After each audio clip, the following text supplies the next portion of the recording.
The videos really aren't working very well, so I'm trying to embed those in the PowerPoint. Hopefully that'll get worked out. Next one is about plateaus. There's several plateaus throughout Europe. One of them is Meseta in Spain. There's kind of your completed map with all the things on there, even more than what we had you label.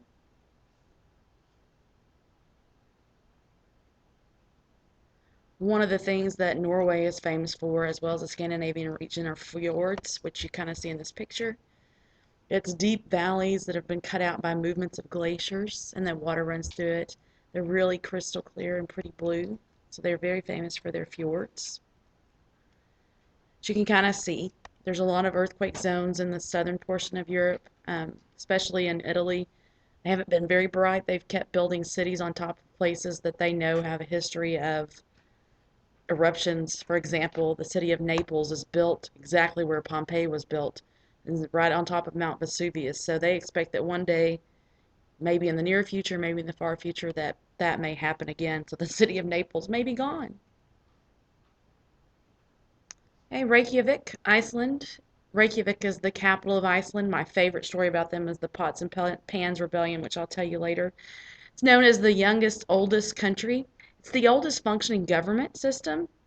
However, because it is always having new things formed as a result of volcanic activity and movement of the plates, they are considered the youngest country in terms of their features that keep cropping up. Some of you may remember a couple of years ago when they had a volcano erupt on the island, and the planes were grounded in Europe because they couldn't see for all the smoke that was in the air. There are several larger islands and smaller islands as well in the Mediterranean. That's kind of what they all look like. They're very mountainous. The mountains are not just ridiculously high, but they're very rugged. It's really rocky. Okay? One thing about the Mediterranean, just like the rivers in Europe, there's so much traffic on them in the sea and things like that they are very polluted.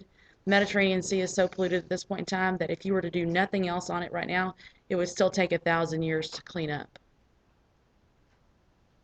Here's some volcanoes.